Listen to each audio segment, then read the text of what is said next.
I will briefly introduce the session. Okay. Hello and welcome to today's Family Office Access Masterclass. I'm Danielle Patterson, CEO at Family Office Access, and I'm grateful you're here. Today's conversation is one I've been looking forward to. We're joined by a leader whose work shaped not just a global brand, but generations of leaders who believe business can be both principled and human. Howard Behar served as president of North America and founding president of Starbucks International, helping grow the company from 28 stores to more than 15,000 across 5 continents. He later served on Starbucks' board for 12 years and continues to mentor leaders through his writing, speaking, and board work. Howard is also the author of It's Not About the Coffee and the Magic Cup, and a longtime advocate of servant leadership. So, with that, I can't wait to learn more. I feel like that bio hardly scratches the surface of your work and expertise. So, we will dive right into our conversation. Howard, it is truly an honor to have you here, and thank you for sharing your time and wisdom today. Thank you for including me. Again, sorry I'm late. Hey, no I get problem. that the technology thing, I'll get it sometime. I'm 81, so I figure by the time I'm 90, I'll have it down. Well, that right there is inspiring. I mean, at 81, you're still being a thought leader and participating. And you know what? Between all the different platforms and technology and constant updates, I don't blame you. So I'm glad we all persevered. A lesson in resilience, right? Right, Yes. exactly. Well, I'd love to open just to give those who aren't as familiar with your work a little bit of context. And, you have really an amazing career leading organizations that have put people at the center. And so now at 81, when you reflect back, what does servant leadership really mean to you? Not just really as a concept, but something that you live day to day. Well, I think servant leadership is not really a leadership model. I think it's a life model. It's how you live your life by basically serving others. And the basis of servant leadership is this: help your people grow as human beings, help them grow as professionals, and then help them achieve their goals in life. And those three things are just as applicable at home with your families as they are at work. They're exactly the same thing. And so I just believe that at the end of the day, the only reason any of us are put on this earth is to serve others, and that's the basis of servant leadership. Now, just so we make sure that everybody understands, servant leadership is not this soft, mushy stuff. Yeah. Leadership is about performance. It's the human stuff, and the human stuff is much more difficult than anything else in life, as we all know. Yeah, so dynamic and complex. Well, when you talk about performance, and obviously you led Starbucks to incredible performance, but one of the things that really stuck with me is the way that you empower people. And in a podcast I recently listened to, you talk about ways that you do that and how it really starts in asking questions, and that really stuck with me. It's something I'm personally trying to work harder on rather than just telling people what to do, asking questions. And when in your career, how did you learn these things? Does it come naturally, or tell us a little bit about how you empower people the way you do? I think part of it was family of origin stuff, but when I finally understood, when I finally became a conscious competent, in other words, I understood what I was doing and I could teach it. I was in my late 20s. And what I learned was, mouth shut, ears open. And because I think at the end of the day, leaders are not paid for the answers. Leaders are paid for the questions they ask. And great leaders are always asking great questions, and then they're listening. And when you do that often enough, and particularly in a business like I was in at Starbucks, I mean, I had three questions I asked everybody that I talked to at Starbucks, every store I went into. What do you like about Starbucks? What don't you like about Starbucks? What would you change about Starbucks? And what happens is over time, when you talk to enough people, they give you the answers that you need, the things that you need to change, the things that you need to do. And then you got to be willing to take action, because otherwise it's just conversation. And conversation, or the question asking, is about action, right? At the Absolutely. So in that, A, being able to first ask and be open and humble to what you're going to hear, but then to truly listen. Like those are skills that are probably not innate. Were those things, well, you said in your 20s, what helped shape those attributes within you? Well, it was what I liked. I wanted to feel like I was contributing to the organizations I was working at and that I was important. And so when my boss would come, I had an incredible boss that he was probably my most significant mentor. And Oh, he taught me the value of asking questions. He taught me the value of listening. He taught me the value of setting specific and measurable goals. And he taught me the most important thing, the value of writing down my values and then living according to those values. So it was, it's a journey. You absolutely. make mistakes, you get too much into yourself instead of listening to other people. And after a while, you learn that that they don't trust you, and because they don't think you trust them. And it's a journey. It isn't like I woke up one morning and say, "Aha, I got it." Because Yeah. the truth, at 81, I still don't got it.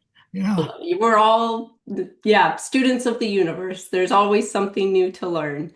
And how lucky that you've had such an amazing mentor early in your career that helped set that example for you. And now that you're sharing this and being an example for others. There's something that you said that I just love, and I hope you can share with the audience, but it's the person who sweeps the floor should choose the broom. And can you elaborate on really what that looks like in practice, especially when organizations grow large and complex? well, it's when I first came to Starbucks. Before I came to Starbucks, I was trying to figure out what I wanted to do with my life. And I had written down, I wanted to lead an organization. I had written down the things that were important to me. And one of the things that I had written on this list is that everybody got to vote. Wow. Okay. And so when I got to Starbucks, I tried to use those words, but it didn't relate to people. And so finally I came up with these words. The person who sweeps the floor should choose the broom. And I was trying to convince all the leaders in the organization that the people you hire and you bring into your organization, you have to trust them enough to give them responsibility to just do their work. And so Wow. who knows more about what kind of broom to use than the person that's actually doing the work? And what I was trying to get from that is create the creativity. I was trying to build trust between the people that reported to me and the people in the organization and get them to understand that they had a responsibility and I was going to help them live up to that responsibility and accountability. So, Wow. if you want to know what's going on in IT, you don't go into the merchandising department, so to speak. You go into the IT department and you Yep. listen, but you got Yes. to ask the questions. And then when somebody fails or makes a mistake, you don't go in beating the drum. Why did you make that mistake? You Right. go in and say, what happened here? What can I do to help you so it doesn't happen again? And Wow. so it's building that kind of trust and this understanding that nobody more knows more about the job they're doing than the person that's doing the job. And if you're hiring great people, bring them in, tell them what the goals of the organization are, of what their responsibilities are, and then be open to what they have to say and make sure that you're talking to them along the journey. Wow. This is powerful, and I can only imagine just how valued, that makes people feel when they feel like they're seen and heard and respected, and just the loyalty, that you must have cultivated through the company culture there, really when you lead with these principles. For us, probably the single most important broom that somebody ever chose was Yeah. the woman who was a district manager in Southern California. And when I say broom, I'm using it, just as an example. Right. Our goal, it was her responsibility was to grow the business, help her people grow, listen to her customers, and help to make necessary changes. And so I won't go through the whole story, but she basically created Frappuccino. because she was listening to her customers, and I listened to her, and she told me that we needed a product like Frappuccino. And there was a big battle in the company whether we should do it or not. And Yeah. he actually snuck it in. And so her broom was Frappuccino. She created it, she invented it, and then we rolled it out. It turned out to be 20% of Starbucks business. And that Wow. happened because we listened to her. I mean, we're like creating coffee culture. I mean, amazing. The evolution of the Frappuccino, and it roots back to this woman who this employee. That is amazing. I love that story.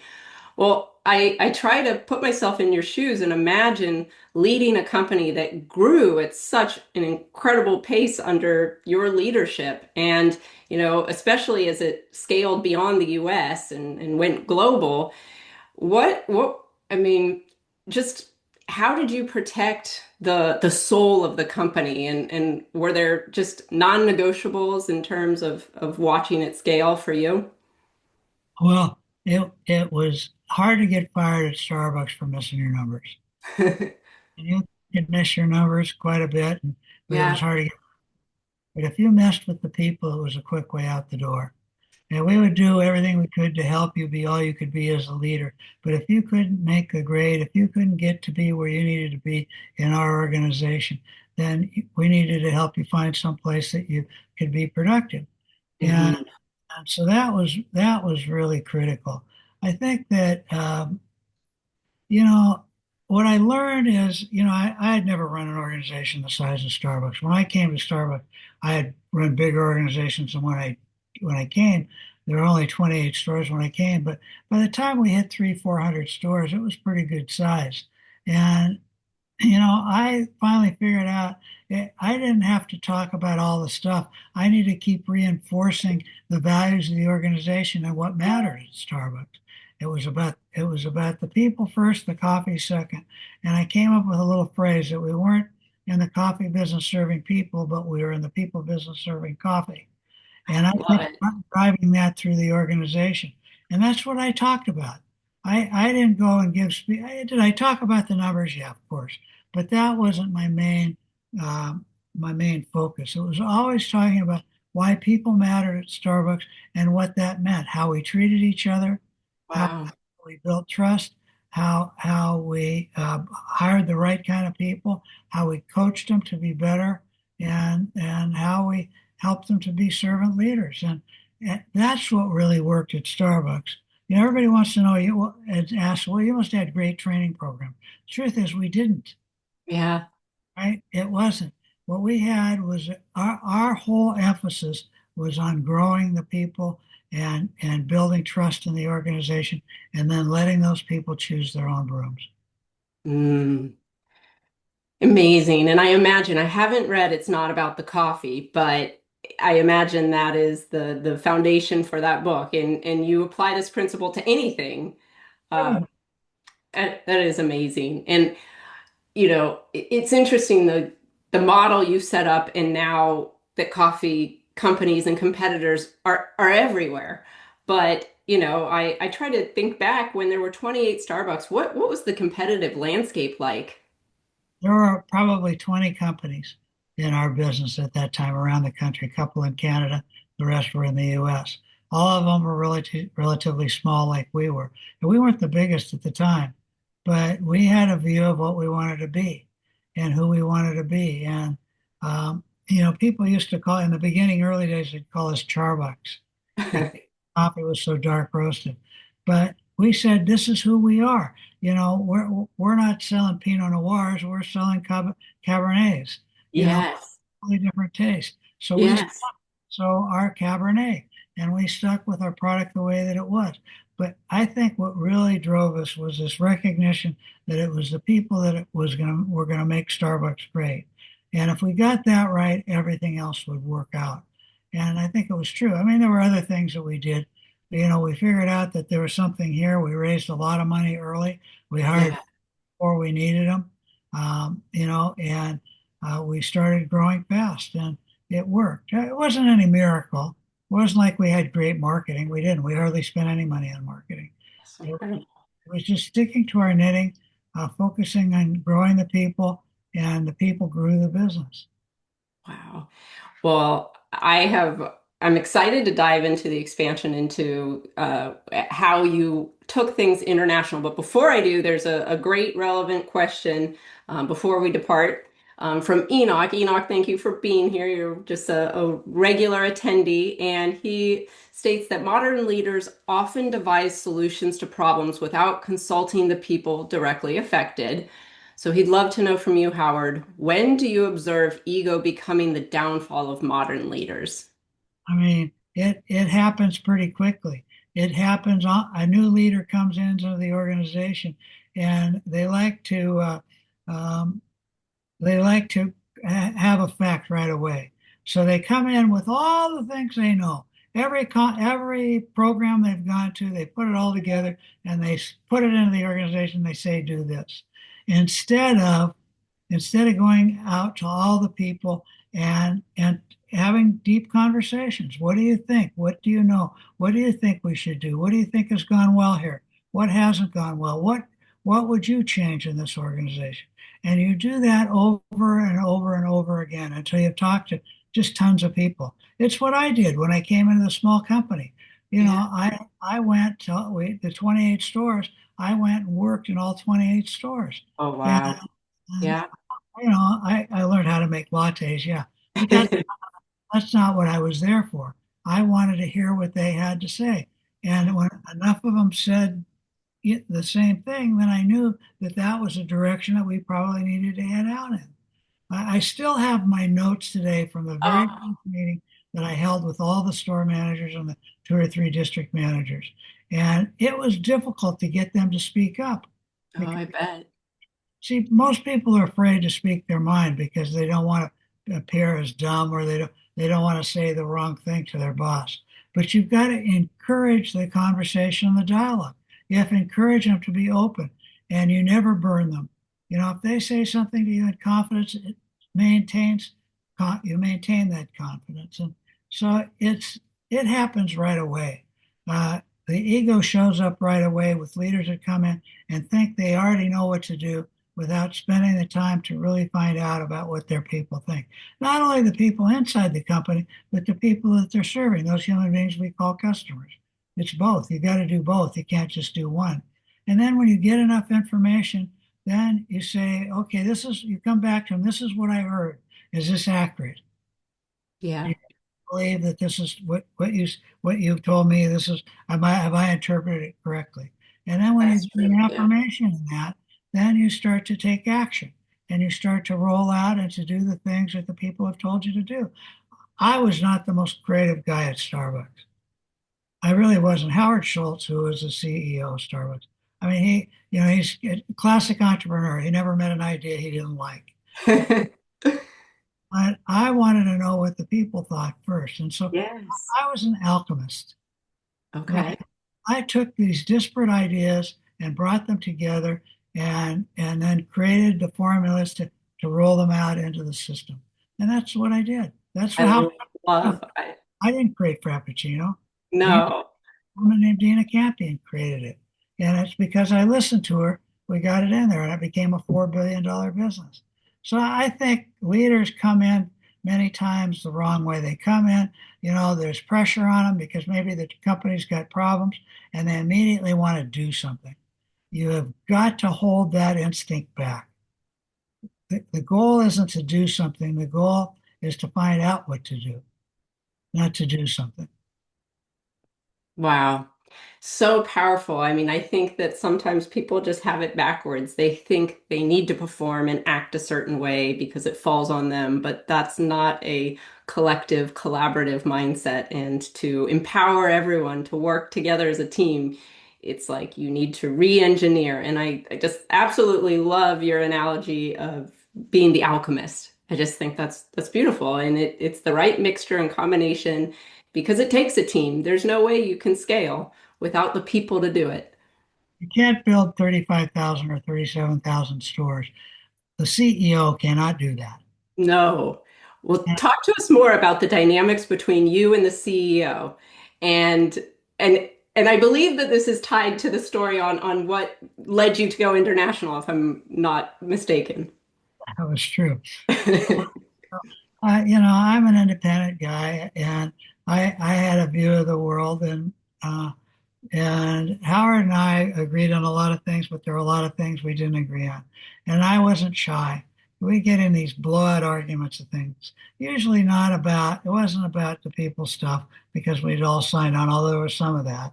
But it was about kind of products that we should do. And finally, we got so big, things were going well, and the noose was, so to speak, started tightening around me a little bit. I felt like I didn't have the freedom that I had in the earlier days. Yes.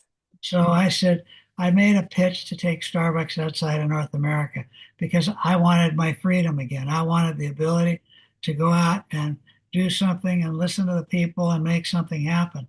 And so I made the pitch to take Starbucks outside of North America. And I did a business plan, and fortunately the board accepted it, and that's the rest was history. That was probably the most exciting thing I've ever done in my whole life. I went from one day having plus or minus 10,000 people re reporting indirectly or directly to me to zero. And I had to start from scratch again. And I'd made a commitment that we would be cash flow positive within 5 years. Wow. And it wasn't easy to do, but what an experience that was, and what great people I met along that journey. And where did it all begin? I think this was surprising to me where you launched internationally. We went to Japan first, It's and so surprising to me, but I guess statistically, they are big coffee drinkers. they were Yeah. good coffee drinkers, and also, we had our roasting plant in Seattle, the only roasting plant we had, so we could get a container of coffee to Japan in 7 days. And so, if we were going to send it to Europe, it would have taken a lot longer. And so, we decided to go that way first. Now, we were already international. We were in Canada. Now, one of the problems with the United States is we think, yeah, Canada is part of the U.S. It's not. That's another country. But outside of North America is where we went first, and we went to Japan, and we focused on Asia Pacific, and it turned out to be a blowout success. Incredible. And what did establishing a brand new team there look like? Was it easy to identify talent? I mean, working with a totally different culture, was the servant leadership well accepted? What did it look like getting started? Well, the first thing I had to do is build my own team kind of within Starbucks. I needed to have people that had Starbucks experience and bled green, so to speak, Starbucks green. It wasn't as easy as you might think because people were afraid. They didn't want to take the risk. They had good jobs. They were, had a lot of responsibility. They didn't feel there was no risk for them. At least that's what they felt. And I had to convince people. There were some people that just wouldn't do it. They wouldn't take the risk. And I had to sell them on the idea that this was going to be a big success and it would be worth their while. And I had some people that I remember one guy that was I was recruiting for a finance guy with inside the company. His name was David. And he had a lot of experience in finance. And I was pitching him on this idea. And the first question he asked me, well, what's my title going to be? Yeah. Right. The second question he asked me is how much I going to make? And David, don't worry about those things. They'll take Right. it on themselves. I knew right away David wasn't the right guy. The Isn't that second guy interesting? I went to, he didn't ask me any of those questions. He said, when can I start? Wow. Powerful. And the trust that he has in you because of the way you lead. It's like, yes, And sign me up. trust he had in himself. He says, True. I can make something happen. I can help this. And then when we got to Japan, we did almost everything with joint venture partners. So we had to we had to choose the right joint venture partners. And basically, they had to be organizations that understood that people were at the center of business and people made the businesses grow. And so I made a few mistakes and partnerships that we created, but fortunately, the first one was in Japan, and we had the right people at the right time, and they were just fabulous, and we listened to them, and we brought what we knew, but then we said, what do you think? And we made some adjustments, not too many, because we had to bring what we knew. And Starbucks Japan is well over 2,000 stores and very, very successful. That is incredible. And What did leadership, was there diversity? Were there women? What did leadership look like back then? Well, leadership at Starbucks as a whole, we had 50% of our senior leaders were female. And Wow. and and when we got to Japan, Japan was kind of notorious for not having women in senior leadership positions, but we were insistent that we would have women in leadership positions. It took us a while, and I had to keep pushing, pushing, pushing. I was on the board there, and I was there once a month, and I kept pushing. Finally, one day, they were so excited that they promoted a woman to vice president of marketing. And so we all said, "Yay!" Woo! We ended up having two women that were president of Starbucks Japan over time. And look, we most of the people that we serve, I mean, more we serve more women than we serve uh, men in our stores. And so, we need to look like our customers. We needed to look like the communities in which we are living in. I have a big problem with all this stuff about the pushing back on DEI. I mean, what are we talking about here? We're not talking about giving jobs to people that aren't worthy. We're Right. talking about making sure that the people that are working in our company look like the communities in which we live and the customers in which we serve, and make sure that we have diversity of thinking. And that's what you get when you have diversity from people from different um, men, from women, um, uh, uh, from African American people, from Japanese people, from people from, I mean, that's how you learn. We've all had different experiences. So 100%. if you want to have a company that really works, you need to have a diverse company. And then you need to listen to those people, because they're going to give you ideas and thoughts that somebody that hadn't had those experiences will. And so I think that whole pushing back against DEI is just a bunch of garbage.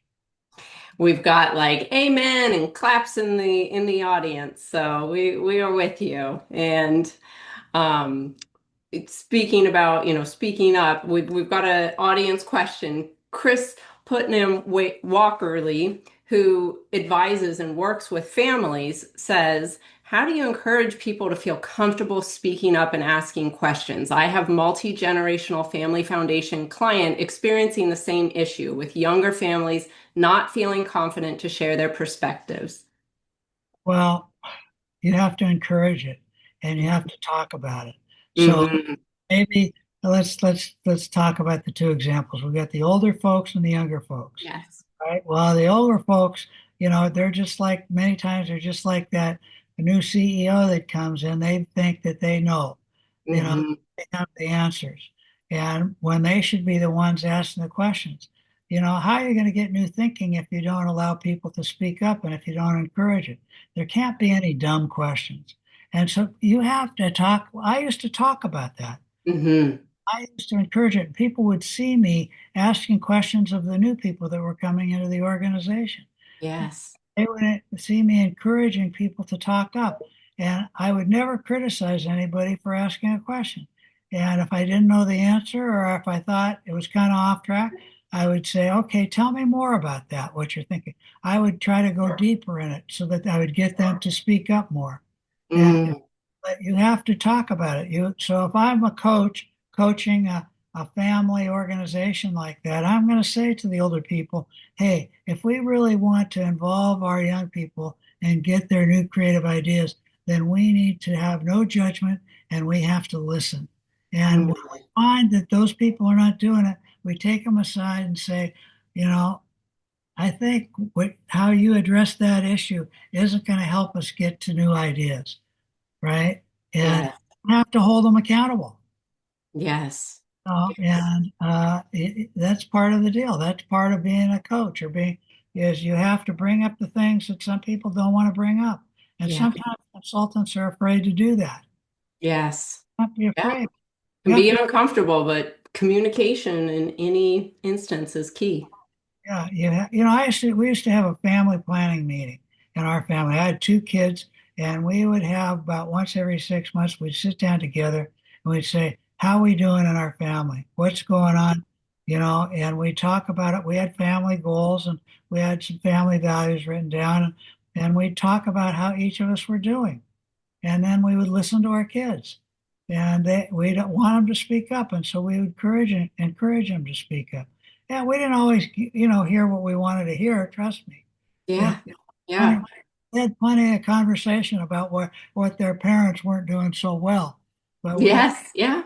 had to honor them, and that's the same thing in any organization. You got to be open to taking the things that you may not want to hear.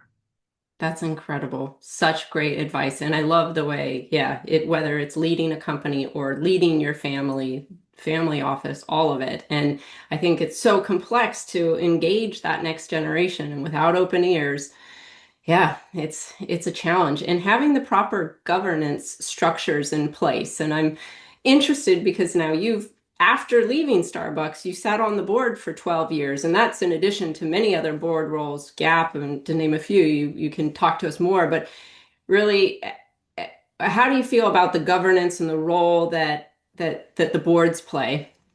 Well, today's world in public companies today, governance has changed a lot.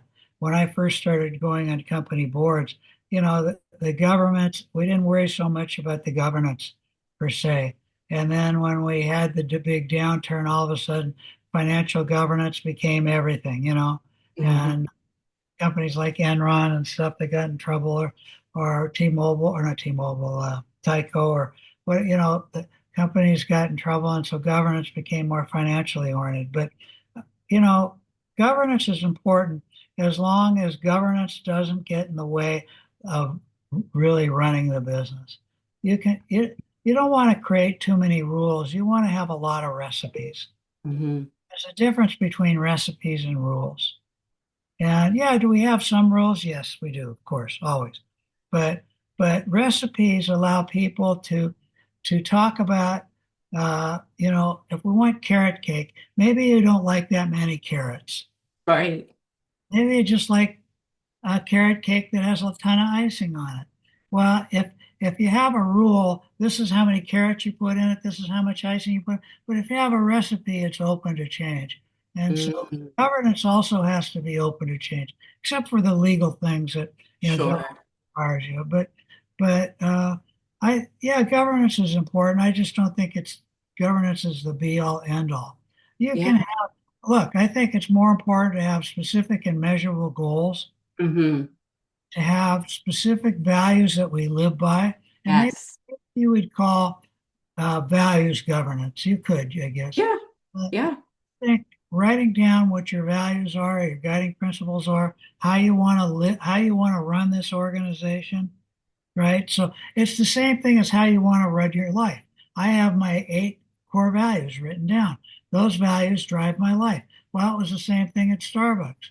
Our first guiding principles, we treat everybody with respect and dignity. Our very last one was we recognize that profitability is essential to our future growth and success. Mhm. So we had to treat people well. We also had to make money, right? Yes. And Yes.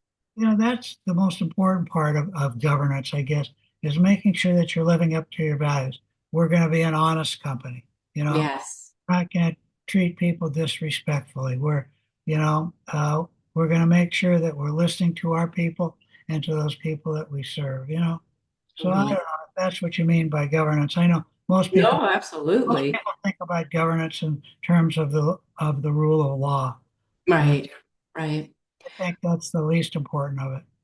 Well, it's interesting because the word comes up more and more in the world of family offices and just how there has to be structure, but it's ultimately communication and engagement. And I love your lesson of it can't be rigid. It has to change. And that's really with the difference between generations. There is going to be adaptability and fluidity. And I do think things that often tie the family together, like in the example of your family, is discussing those values openly. And people may have their differing values, but philanthropy often can bring those things together. And I know, you are very philanthropic. You sit on the boards of a family foundation.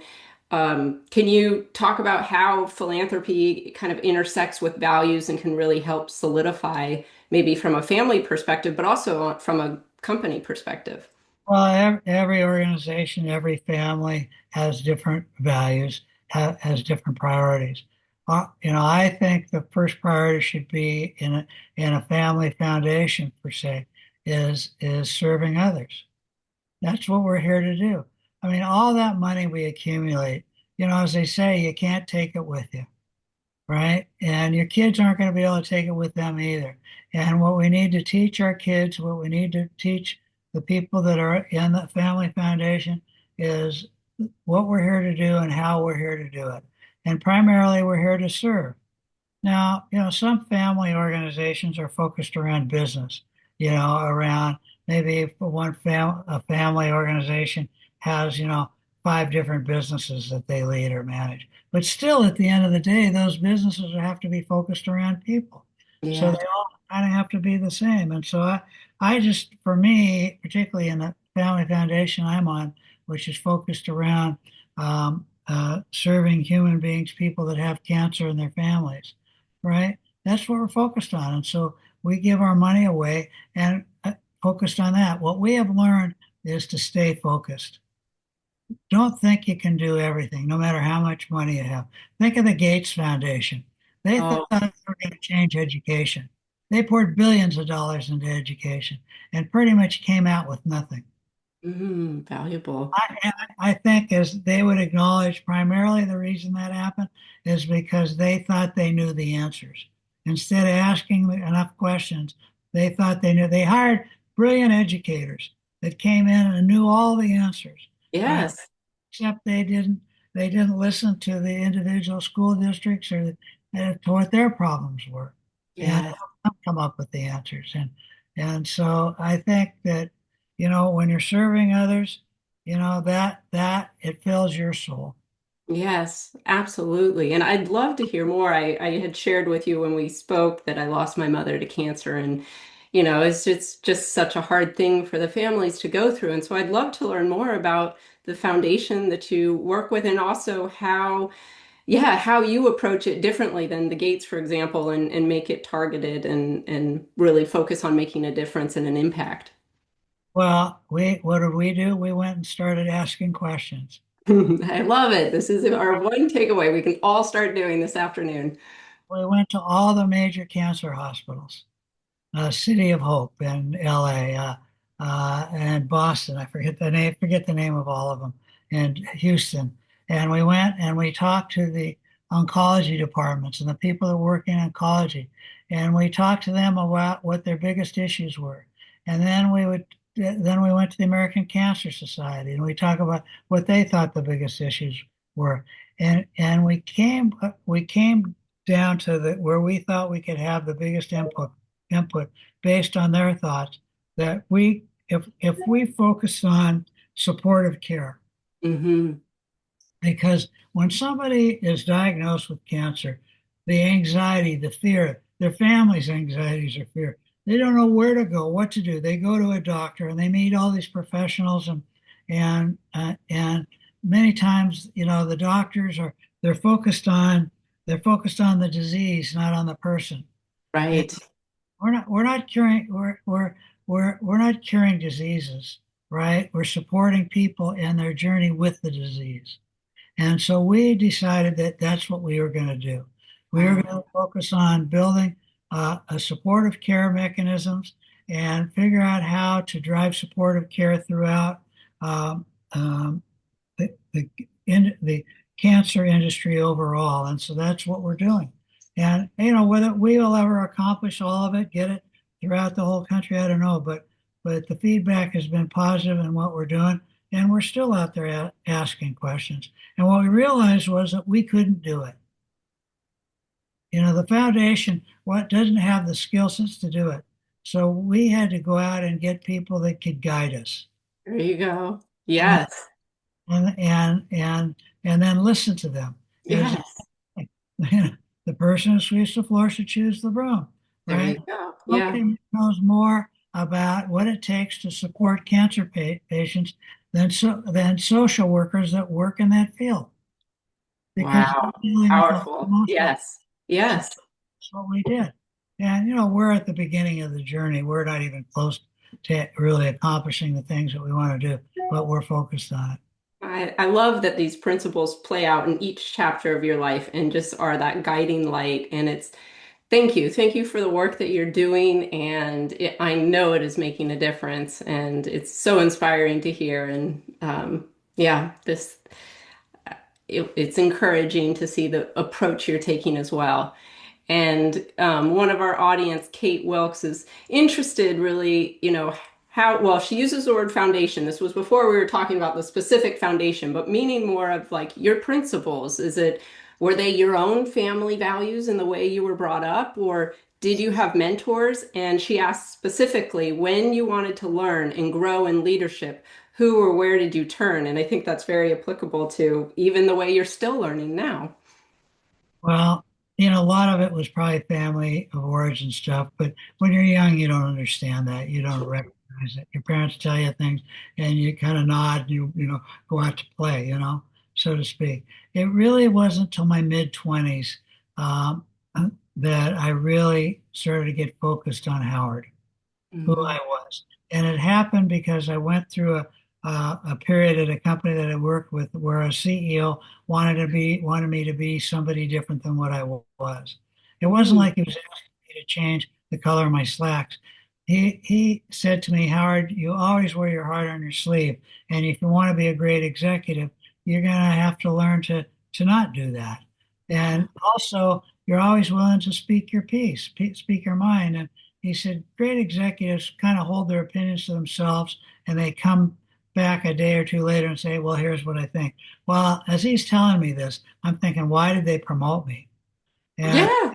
so I went into a period of anxiety, of depression, because I was worried I couldn't live up to the CEO's or chairman's expectations. And so I was talking to somebody about this, and they gave me a book. And this is 50 some years ago. Yeah. I can't remember the title of the book anymore. Oh, if you remember, you have to share. This is Well, powerful. it was similar to the Seven Habits by Stephen Yes. Covey. So, and in the book, it said, create a mission statement for yourself. I had never even heard the words mission statement. In those days, there were, maybe there were companies that had mission statements, none that I never. Yeah. And so it described what a mission statement would look like. And so I started on that journey of creating a mission statement for myself. And in those days, I was in the furniture business. And so it was a basic mission statement. I wanted to be known as one of the leading executives in the home furnishings industry. Yeah. Now, 30 years later, um, I plagiarized something that Starbucks had done, and I created a new mission for myself. And my mission was this: I wanted to live my life every day, nurturing and inspire the human spirit, beginning with myself first and then for others. Now, that was kind of, I plagiarized a little bit of what Starbucks had done to create their own, what they called a BHAG at that time, Big Hairy Audacious Goal. So it's an emotional statement to me. When I came up with this, I said, that's me. That's who I wanted to be. And I'm going to show you something. Yes. Now, from the time I was 27 years old, you're not going to be able to read it. But this is a document of Howard in 50 words or less. This Oh, is this is a picture that represents me. It has my mission statement on it. It has my 8 core values, and then how I do everything. And wow. and so I have my values on here: honesty, fairness, respect for self and others, responsibility, integrity, trust in self and others, caring, and love. And then how I do everything, what I call my 6 P's. Everything I do in my life has to have with a purpose greater than myself. It's always about serving somebody or something else, not about serving myself. And then the second thing, if I have a purpose greater than myself, then I darn well better be passionate about it. Scream it from the highest mountaintop. All my energy has to go into it. I have to look forward to getting up in the morning and being able to do something against that greater purpose. Wow. And and then persistence. Everything in life takes persistence. These rivers we call our lives, they all have rocks in those rivers. And some of those rocks we can see out in front of us. And for some reason, we see that rock and we hit it anyway. Some rocks are below the surface. We don't see them. We don't Yeah. even know they're coming. And we hit those rocks and the same thing happens. right? We don't see it coming, we get through anxiety. Some rocks our parents tell us about, but we ignore their advice. But we got to figure out a way to get through those rocks, over those rocks, underneath those rocks, or blow up those rocks. So you got to have persistence in life. Every entrepreneur that I've ever known, I could describe them in one word: persistence. Wow. They don't know from no, you know? And Yes. the fourth P is patience. Not everything comes in the time frame you want it to come. We're trying to figure out at the Builder Family Foundation how to provide supportive care for all people and families that have cancer. And so that isn't going to happen overnight. We may never see it happen completely, but we have to have a belief that it will happen, and we have to supply the resources for it to go on long past I'm off the board at the Billy Foundation. Other people have to come on to do it. Yes. Have Pass to the have the baton. patience to get it to happen. And then the fifth P is performance. You know, performance matters. Yeah. Performance matters. If I will have failed, the Biller Family Foundation will have failed if we don't find the mechanisms to develop supportive care systems and to teach people how to provide supportive care in this country. You will have failed if at the basis, if Lynn, my wife Lynn, has to tell me to take out the garbage, then I have failed because that's my job. Right? If in our family foundations or our family organizations, if we don't achieve our goals, then we will have failed. Now, maybe we have to change down that journey. Maybe we find out new things, like the Gates Foundation found out it's not so easy to change education, so they had to focus on different things. But Wow. performance does matter. You got to do what you say you're going to do. You got to get the job done. And that's part of every organization. And then everything is about people. There's nothing, again, any of us will do in our life that isn't about supporting other human beings. I don't care what your job title is. I don't care how much money you have in this world. It should always be about helping others. And so I've tried to live my life with this picture of Howard in front of me every day. So that's how I develop my leadership. And those things apply at work or at home. That is so incredibly beautiful and inspiring. And just to have that reminder, I'm a visual person, so I love taking notes. I feel like it helps me manifest, and I love having that reminder. And I love that you just were able to share that with us. Thank you. It was just beautiful and so inspiring.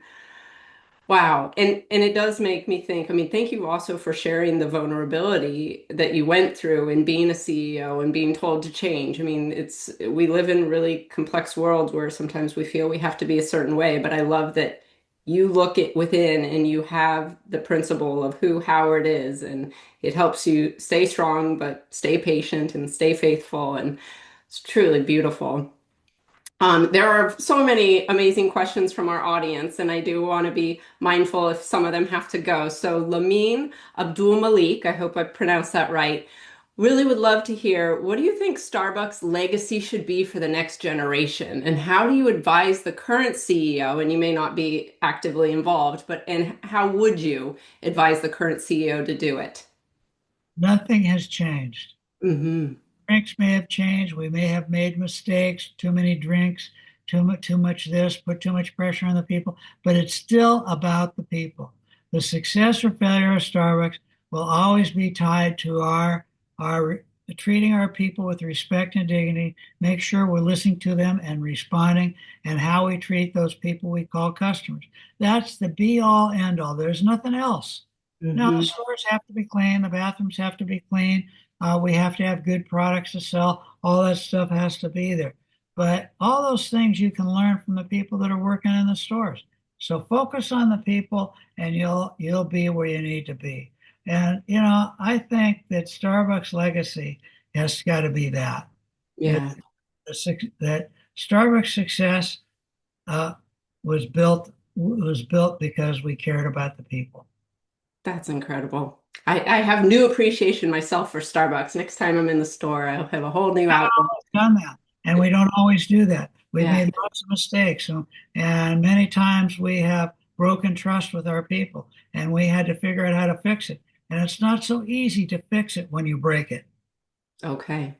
So just like when you break trust in a family, it's not Yes. so easy to fix it, is it? When a marriage, what breaks marriages down? When trust breaks down, marriages break down, right? It's the Yeah. same in the company. And it takes work, right? It's not easy.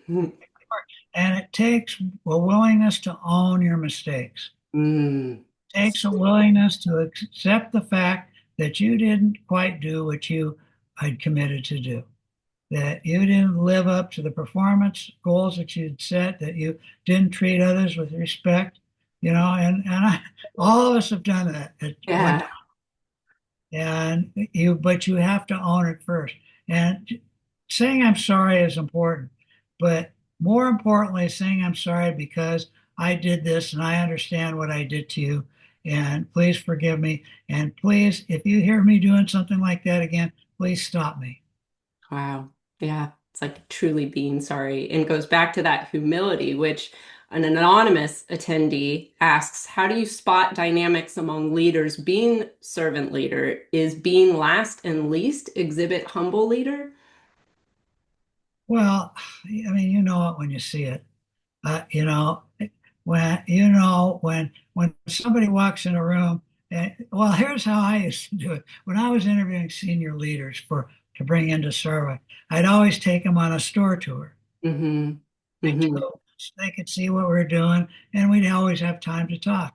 Yeah. Well, there was always some little piece of paper on the floor. So always, I don't care how many times somebody would sweep or pick. If that person walked by that piece of paper and they didn't bend over to pick it up, then I knew we it probably wasn't the right person. Wow. Yeah. That person didn't have the ability to go up to a barista and have a meaningful dialogue with our barista and ask good, reasonable questions and be interested in who that person was. If the first thing they asked was how much were the sales last week in this store, I knew I probably didn't have the right person. Yes. Wow. Uh, Just and like in your early decision to go international, picking the right leaders, the one that immediately focused on earnings and titles. It's just, you kind of know, but you got to go out there with them. If you're only interviewing people in your office, forget it. You know nothing. You Yeah. know, and I had, this is probably maybe crass, but I'll tell you anyway. But I always had dinner. Before I'd hire anybody, I always had dinner with the person, and if they had a significant other or their spouse, and always a nice fancy dinner. And of course, I always offer wine. And how that evening went, how much they drank, did they drink a little too much, got a little tipsy? When that happens, many people they lose a little bit of control, yeah, Yeah. of who they are and how they treated each other, how Oh, their fascinating. conversations were with each other. I Yeah. wanted to hear those things and see those things firsthand. Wow. And it's amazing what you learn. I love that strategy. I mean, it's the body language, the dynamics, and it's so telling. That's very smart. If you want to know what people are like, go to one of their kids' soccer games with them and Mm. see how Oh, another good one. Yes, the underlying human nature will surface. the stuff just comes up. So you got to dig down. Yeah. If all you're interviewing is for skills, Hmm. accounting skills, architecture, you're not going to find anything. I interviewed for human skills. Who Hmm. were these people as human beings? Mm. What did their brother like about them? What did their brother not like about them? What did their sister like about them? What did their sister not like about them? What do their parents wish they would have become versus what they become? Wow. What was the Such what powerful was, questions. what was the biggest struggle they ever had with another human being? And how did they solve it? What did they do? I wanted stories. People can't hide with stories. It's the thread, the fabric of who they are, and that, yeah, you can't really necessarily change that. You can be coached, mentored, but And if it gives you indigestion when you're interviewing somebody, if they say it's indigestion, don't hire them. all right. Note to self. Well, we have a kind of similar question from two audience members. Enoch Kumi and Sumit Roy both kind of ask, they want to revisit the cultural expansion. And Enoch asked, how did you adjust as a leader in a country with a different culture? Does culture influence the way we lead people? But Sumit very similarly asked, how do you overcome the cultural barriers for a global organization? Also, which methods work best for motivation for working efficiently? So similar questions around culture. That's a great question because that was the big issue at Starbucks. So, when I took the responsibility, and I'd never have any had any experience selling into another culture, another market. I had experience buying from other cultures and other markets, but there's a big difference. And so, we brought people in to teach us about the cultures. Before we took many trips to Japan, but that's not the same. We brought people in to help us learn what the Japanese culture is about. But you Mhm. know what I found out? That it is you do exactly the same thing that you do when you're trying to operate a business, let's say just in the United States. You ask questions and you be willing to show that you don't know. You'd be willing to be humble. And that's what I did. I'd say, I would ask questions about, does this fit within this culture? And I made a huge mistake. I thought, in Japan, everybody smoked at the time, in particular. Interesting. And they would go into what they call these kisaten or these coffee stores, and they would smoke cigarettes and drink coffee. So when we opened the first store, I said to our Japanese partner, I think we have to allow smoking. We Yeah, never allowed smoking in our stores. Anyway, right. I was so worried that it wouldn't work without it. And and he kind of, he said, well, I don't know, but I said, well, let's try it. We put Yeah, it in the first store. It didn't matter. yeah. By the time we hit the second store, we took it out, and we never had any smoking in any of our stores since. In a culture that I thought smoked and drinking coffee, but it turned out not to be true, and everything else. And then products, they had ideas for products. Well, we brought the products we knew to begin with, but then when they said, oh, we think we need to do this, we didn't say, no, you can't do that. We said, yes, let's test it. And so it was the same thing. Here's what I learned after operating and growing Starbucks to about 5,000 stores outside of North America, that for the most part, everywhere we go in the world, all human beings are the same. We all want to love and be loved. Everybody wants to grow as human beings.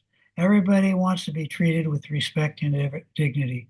Everybody wants to um, in increase their skill sets. And if you honor those things, everything works. When you start think you have all the answers and you tell people what to do, right, all the time, then it doesn't work. And that's the exact same thing in every country I've ever been. I don't care whether it was Japan, whether it was China, whether it was South Africa, whether it was the UK, whether it was France or Spain or Turkey. I just listened and I would ask questions and I would thank people. And when they had an idea and they wanted to try something, unless I thought it would blow the place up, but even then, even if I thought they might be wrong, I would let it go because I thought it was important that they had the opportunity to make their own mistakes. Now, these weren't things that were going to blow the place up, and that's what worked for me, and that always worked. And I just, you know, I just thought if I cared about them enough and I showed that I respected them and honored them, it didn't make any difference what religion they practiced, what food they ate, what their color of their skin was. Just didn't. Just beautiful, and what an important thing for everyone to hear and for this next generation of leaders to really embrace and think about. And I know before we have to wrap up, I would love to ask something personal of you. I mean, you spend your life giving and serving. Was there ever a moment in your life where someone just unexpectedly served you? Maybe where that dynamic flipped and it just changed or surprised the way you thought about trust or service? Oh God. I mean, how much time do you have? I have been so fortunate in my life to get such great feedback and people that care about me and honor me. I have struggled with depression and anxiety my whole life, and my family, sorry, my wife and my family have been so supportive. My friends, I've always been willing to share. I don't hold things back. And so when I'm struggling, I'm willing to share with people. And people have just been there, people from coworkers to friends to whatever. I've been so fortunate to have people that cared about me and were willing to do the things that when I needed support, they were there. They didn't judge me. And so I just, it's been amazing how much that it made a difference in my life. But uh, so I That's am so appreciative of the people that I've had in my life. I mean, it's been remarkable. I am so thankful. Oh, well, I just think it's the law of reciprocity. The more you give, the more you get, and you attract that same energy. And your family is so lucky to have you. Everyone on this call is so lucky to have you. Thank you, Howard. I cannot thank you enough. I so inspired, and you just have such a big, beautiful heart and way of sharing that is so inspiring. So I see there's so many comments and just gratitude back to you. Someone would like to know that how they can get in contact with you or follow up. I was going to give that. Yeah. So here's my cell phone number. It's 206 Oh, wow. 206 972 7776. That's 206-972-7776. And That's my email address is hb@howardbehar.com, my initials and my name. And I will get back to anybody that reaches out. So I'm not in the consulting business. So this is not about trying to drum up business. I Okay, anybody that just wants to ask a question, just wants to reach out, I may be a little slow getting back, but I get back to everybody. So how I'm incredible. I dropped those in the chat so everyone has that. I mean, what a generous person you are, Howard. I cannot thank you enough. This is just so inspiring to all of us. We want to live our lives in the way you've exemplified. It's really beautiful. Thank you for this opportunity. You're allowing me to live my mission, and I really appreciate it. Well, and it's incredible to see. I think the secret to living a life of health and wealth is to keep giving. You are a true example of that. Okay, All right. Thank you, Howard. Thank you, everyone, for joining. Until next time, enjoy the rest of the day and the holiday season ahead. Take care.